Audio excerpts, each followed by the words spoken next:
네, 여러분 안녕하세요. 바른미디어 조미돈 목사입니다. 세뇌와 중독의 관점으로 본 사이비 종교 9번째 영상, 그중에 세뇌의 방법에 대한 5번째 영상입니다. 세뇌와 중독의 관점으로 본 사이비 종교, 오늘 영상이 이제 마지막이 될 텐데요. 오늘 영상에서 다룰 주제는 맹신과 통제입니다.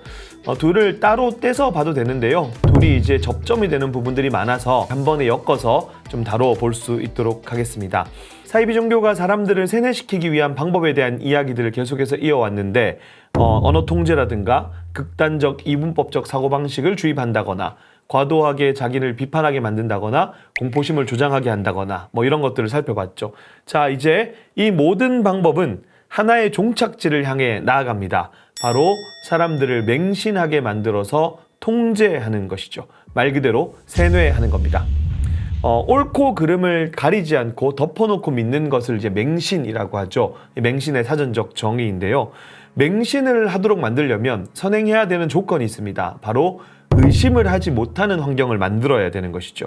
의심을 제거하고 나면 특정한 사건이 벌어지거나 혹은 교리가 변개되어도 신도들이 확인을 할 생각을 하지 못한다라고 하는 거죠. 많은 사이비 종교가 의심을 제거하는 방법을 사용합니다. 외부의 정보를 악평이라고 부르기도 하고요. 혹은 마귀의 시험이라고 이야기하기도 하고 먹지 말아야 될 선악과라고 표현하기도 합니다. 결국에는 그 모든 이제 것들을 통해서 자신들 안에서만, 내부에서만 유통되는 정보들을 신뢰할 것을 강요하는 것이죠. 신도들이 이 강요를 자연스럽게 받아들이게 되는 이유는 앞에서 언급했던 공포심을 조장한다거나 언어를 통제한다거나 이런 과정들을 통해서 이루어졌기 때문이죠. 결국 의심하고 판단할 수 있는 능력을 박탈하는 과정이 계속해서 이어져 온 것입니다. 때문에 정보를 나열하고 선택하고 해석하는 능력이 현저하게 떨어지게 되는 것이죠. 의심하고 확인하려고 하면 그 행동 자체가 신도들 사이에서는 굉장히 큰 걸림돌이 되는 거고 단체에서 봤을 때는 굉장히 불경건한 사람이 되는 거죠. 그런 분위기가 형성이 되는 겁니다. 그래서 의심과 확인이라고 하는 것은 비밀한 것을 깨달은 존재에 대한 불경건한 대적행위라는 개념으로 인식이 되어버리는 겁니다. 그래서 그런 분위기 속에서 의심하고 확인하는 작업들을 하지 못하게 되는 것이죠. 로버트 J. 리프터는 이 상황을 교리의 신성화라고 표현하는데 어떤 의문도 허용하지 않는 것이죠. 논리적 대화, 반박 이런 것들이 통하지 않는 이유가 여기에 있는 것입니다. 그래서 공격적인 대화를 하거나 논쟁을 하는 것 이런 것들을 좀 피해야 하고 동시에 스스로 생각할 수 있는 질문을 던지는 것이 굉장히 중요합니다. 교주를 거짓말장애로 만들어라. 이것이 최고의 반증이다 라는 말이 나오는 이유가 여기에 있는 것이죠. 제가 일전에도 많이 언급했던 문구인데요. 레오브스가 쓴 When God Becomes Drug 이라는 책에 나오는 내용인데 해로운 신앙은 일련의 가르침들을 절대적으로 의심 없이 무비판적으로 수용하는 데서부터 시작된다. 이러한 토대 위에서 하나님의 이름으로 남용이 저질러진다. 사이비 종교는 이런 남용이 저질러지는 분위기들을 계속해서 만드는 데 최선을 다하게 되는 것입니다. 이런 모든 과정을 거쳐서 맹신하는 단계에 이르면 그때부터 통제는 굉장히 수월해지게 되는 것이죠. 사이비 종교는 신도들을 통제하기 위해서 차단과 불신이라는 방법을 가장 많이 사용하는데요. 특별히 차단을 먼저 생각해보면 외부의 정보를 받아들이지 못하도록 그 영향력을 차단을 하는 겁니다.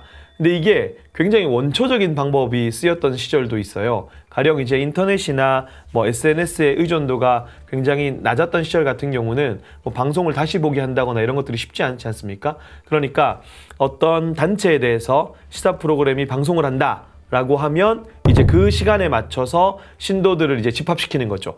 집회를 연다거나 기도회를 한다거나 이런 방식으로 애초에 그런 방송을 보지 못하도록 만드는 겁니다. 그런데 이게 굉장히 초유의 사태가 한번 벌어졌던 적이 있어요. 1995년 5월 11일에 만민중앙교회에 대해서 PD수첩이 방송을 하겠다라고 하니까 그 방송 시간에 맞춰서 만민중앙교회 신도들이 MBC 본사에 난입해서 주 조종실을 점거해버리는 일이 발생을 하게 됩니다. 그래서 MBC가 긴급하게 자연 다큐멘터리로 이제 방송을 대체하는 일이 벌어졌었는데 관련자들이 이제 실형을 선고받기도 했죠. 이렇게 원초적인 방법을 쓰기도 했었고요. 또한 외부의 영향력을 받지 못하도록 하고 또 스스로 선택하는 것을 차단하는 방식을 쓰기도 하는데 제일 대표적인 것이 이제 행동 하나하나에 다 간섭을 하기 시작하는 거죠. 어떤 행동을 했는지, 누구를 만나는지, 몇 시에 뭘 했는지 이런 것들을 하나하나 다 보고하도록 만들고 또 보고를 받은 수뇌부나 상부, 리더들 같은 경우는 이렇게 행동해라 라고 지시를 하기도 합니다. 소위 이걸 피드백이라고 부르기도 했고요. 사소한 것들 하나하나를 다 이제 보고하도록 만드는 거죠. 그렇게 해서 단체 외부의 영향력들을 차단하게 되는 것입니다. 사이비 종교 외에도 불건전한 단체들이 이런 방법을 굉장히 많이 쓰죠. 그렇게 해서 어떻게 행동해야 될지를 하나하나 다 지시하는, 그렇게 해서 주체성들을 상실하게 만드는 이런 어떤 차단의 방식을 사용하는 거고, 다만 이제는 SNS나 인터넷 사용의 의존도가 워낙 높기 때문에 차단만으로는 불가능하죠. 그래서 차단하는 동시에 불신하게 만듭니다. 100% 차단하는 게 힘드니까 외부에서 들어오는 정보들을 불신하게 만드는, 이미 이것은 이분법적 사고방식이 깔려 있잖아요. 극단적인 이분법적 사고방식이 형성이 돼 있으니까 외부에서 들어오는 정보들은 다 마귀가 주는 속삭임, 악평, 잘못된 정보, 가짜뉴스 이런 방식으로 불신하도록 이미 세팅이 돼 있는 거죠. 그래서 사이비 종교 신도들이 돌발 변수를 만나게 되면 대응하는 힘이 좀 약하고, 이런 변수들을 만들어내는 것도 하나의 반증이라고 말할 수 있습니다. 이런 상황에 완전히 찌들어 버리면 신도들은 자기 스스로를 통제하는 데까지 이르죠. 자신이 자신을 감시하는, 그래서 한 인간으로서의 어떤 자율성, 독립성 등을 완전히 상실하게 되는, 말 그대로 세뇌당하는 상태가 되어 버립니다. 자, 우리는 9번의 영상을 통해서 사이비 종교를 세뇌와 중독의 관점으로 살펴보았습니다. 세뇌는 감정을 조작하는 작업이라기보다는 인간의 사고 체계를 마비시키는 작업이고요. 자율적이고 이성적인 판단을 무너뜨리는 일입니다. 그래서 우리는 우리 스스로를 지키고 조금 더 건강한 삶, 그리고 신앙생활을 하시는 분들이라면 건강한 신앙에 대해 고민해 볼 수 있는 좋은 주제라고 생각을 합니다. 사이비 종교 그 자체보다 사이비 종교에 미혹되는 사람을 이해해보는 관점으로 이 이야기들을 좀 풀어갔고요. 이 9편의 영상을 하나로 묶어서 다시 좀 업로드를 해놓을 테니까 다시 한번 시청하시면서 함께 건강함에 대해서 고민해 보시면 좋겠습니다. 감사합니다. 바른미디어의 건강한 사역을 위한 동행이 필요합니다. 바른미디어 유튜브 멤버십 가입을 통해서 저희와 함께 하실 수 있습니다. 많은 분들이 바미와 함께 걷길 기대합니다. 감사합니다.